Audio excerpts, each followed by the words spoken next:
আসসালামু আলাইকুম প্রিয় দর্শক, আশা করি ভালো আছেন।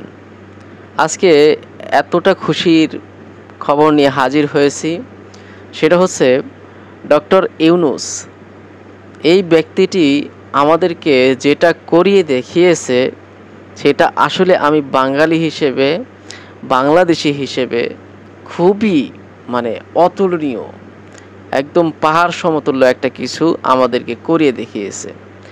বাংলাদেশ স্বাধীন হয়েছে প্রায় 50 বছরের উপরে। এত বছরে আমাদের দেশে অনেক সরকার পরিবর্তন হয়েছে।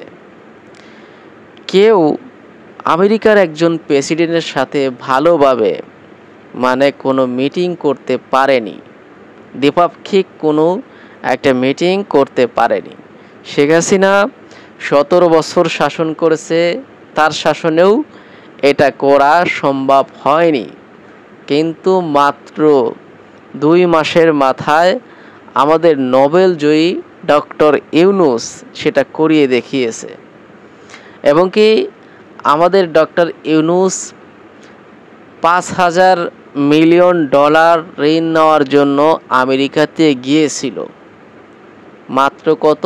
$5,000 মিলিয়ন।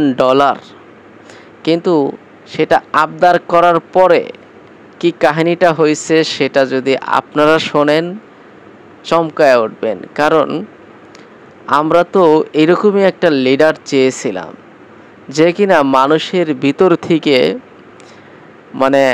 আদায় করে নিয়ে আসতে পারবে। $5,000 মিলিয়ন টার্গেট নিয়ে আমেরিকায় পা রাখার পর সেটা যখন তার বন্ধুমহল, আমেরিকা ইউরোপ ডক্টর ইউনূসের একটা বন্ধুমহল, তাদেরকে জানানো হয় যে আমার রাষ্ট্র পুনরায় মেরামত করতে বিভিন্ন খাতে প্রায় $5,000 মিলিয়ন প্রয়োজন। তারা তাকে $2 বিলিয়ন দেওয়ার জন্য প্রস্তুত হয়ে গেছে। ভাবছেন ব্যাপারটা? আপনি চাইলেন কত? মাত্র $5,000 মিলিয়ন, আর আপনাকে তারা দিয়ে দিল $2 বিলিয়ন, মানে $1,500 মিলিয়ন বেশি। আসলে ভাই, আকাশ থেকে পড়ার মতো একটা খবর। এটা যখন আমি দেখছিলাম, আকাশ থেকে পড়েছিলাম যে আমরা আসলে কি পেয়েছি। বাংলাদেশের ছাত্ররা আসলে আমাদের জন্য কি এনে দিয়েছে, আর কেনই বা এনে দিবেন না বলেন না? কারণ এই দেশ তো এখন শাসন করছে আমাদের নেক্সট লেভেলের জেনারেশন, যাদেরকে জেন জি বলা হয়। কারণ তারা শিক্ষিত জাতি, তারা জানে আমাদের দেশ কার কাছে দিলে সেফ থাকবে। আমরা যখন নতুনভাবে স্বৈরাচারী শেখ হাসিনাকে হটানোর পরে একটা দ্বিধায় ছিলাম যে কে হবে আমাদের দেশের নতুন প্রধানমন্ত্রী। আলোচনার লাইমলাইটের বাহিরে থেকে ডক্টর ইউনূসকে তারা এনে আমাদের দেশের প্রধানমন্ত্রী বানিয়েছে। এখন দেখছি যে তাকে প্রধানমন্ত্রী বানানোর পরে আমাদের শুধু সুখবর আর সুখবরই কিন্তু আসতেছে। যেমন আন্দোলন করার সময় দুবাইতে 57 বাংলাদেশি গ্রেপ্তার হয় এবং কি তাদেরকে যাবজ্জীবন কারাদণ্ডর ব্যবস্থা করে। এবং শেখ হাসিনাকে বলা হলে শেখ হাসিনা কি বলে যে তাদের দেশের আইনে তারা তাদেরকে সাজা দিয়েছে, এখানে আমাদের কিছু করার নেই। কিন্তু ডক্টর ইউনূস ক্ষমতায় এসে সেই দেশের প্রেসিডেন্টের সাথে কথা বলে তাদেরকে মুক্তির ব্যবস্থা করে দিয়েছে। আসলে কি বলবো, এই লোকটা নিয়ে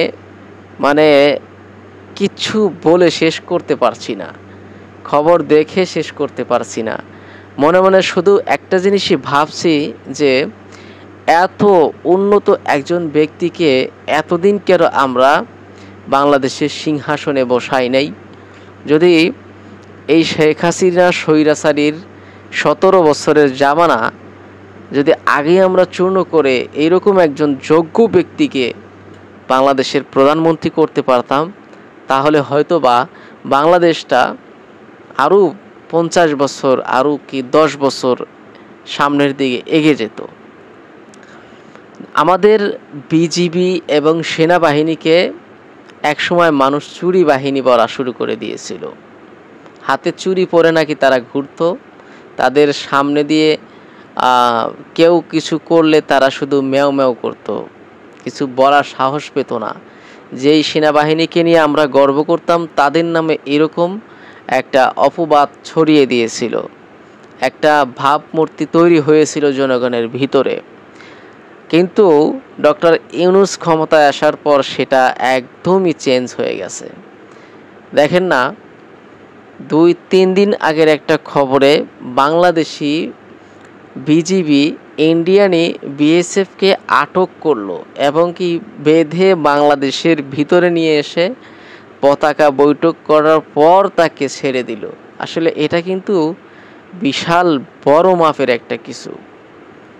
তুমি ইন্ডিয়া হও, চীন হও, যে কোনো দেশ হও, আমার দেশের সাথে অন্যায় করবে, আমার দেশের সাথে জুলুম করার চেষ্টা করবে, ডক্টর ইউনূস তোমাদেরকে ছাড় দেবে না।